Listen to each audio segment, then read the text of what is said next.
Hi, this is Randy of Randy's Roost and the Buy Any Bag Makers group on Facebook. In this video, I'm going to show you how to make bias binding.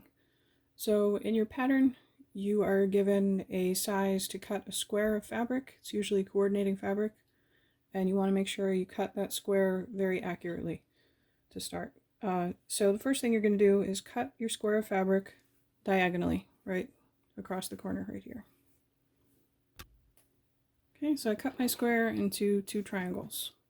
Now what I'm going to do is I'm going to turn these so one triangle is pointing up and one triangle is pointing down. Okay, so now I need to sew these together with a 1/4 inch seam right along here. So to do that, what you need to do is offset the corners.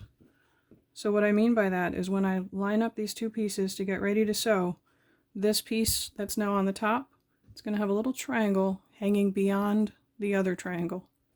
Okay, this little tiny piece here, and then the piece underneath this triangle is going to be peeking out over here. You'll see a little triangle right there. Okay, so now I'm going to sew this together right along this seam with an accurate 1/4 inch. Okay, so I sewed along that seam, and now I'm going to press that seam open. Okay, now you should have a shape that looks something like this. So what we need to do now is cut 2 1/4 inch strips from this shape. But when you cut, you want to make sure you're cutting along the bias edge. So if you have it oriented correctly, it should stretch this way. You don't want to cut along these short ends because that wouldn't give you bias binding.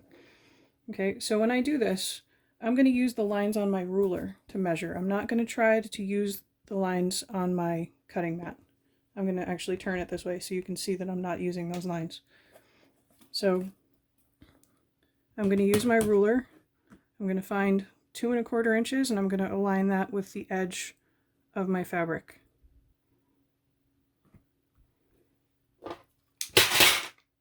Sorry, that was my Wonder Clips. They're in a metal box, so they're kind of noisy. Okay, so there's one strip. And you're going to keep doing that and make as many strips as you can. Each time you want to very carefully line that up to make sure it's 2 1/4.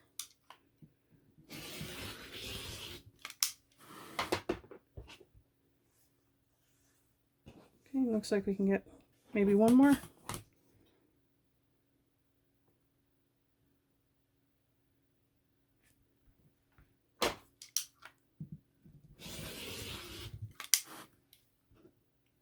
Okay, and then you need to join these pieces together.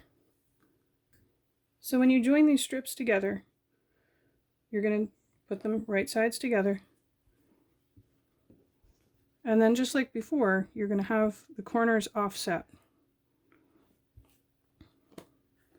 So the bottom strip will have a little triangle peeking out over here, and the top strip will have a little triangle overhanging right here. So I zoomed in a little bit so you can see what happens next. So what we do next is we're going to sew these 2 strips together with a 1/4 inch seam, accurate 1/4 inch. So you're sewing from this little corner right here, where this strip and this strip intersect, and you're sewing down here to this little corner, where these 2 intersect. Okay, and that should be an accurate 1/4 inch. Okay, so I sewed the 2 strips together, and now I'm going to press the seam open. Okay, now it should look something like this, and you'll see these 2 little triangles hanging out, and you can just carefully cut those away. You probably want to use a ruler. I don't, but you should. So now you have your strips joined, and you're just going to keep repeating those steps until all your strips are joined. So one thing you'll notice here is that you have some seams going this way, angled this way, and some angled this way. That should be like that. Don't think you did something wrong, because some of those seams are from when we first cut the original square into 2 triangles and sewed that seam, and the ones that are angled the other way are from joining the strips.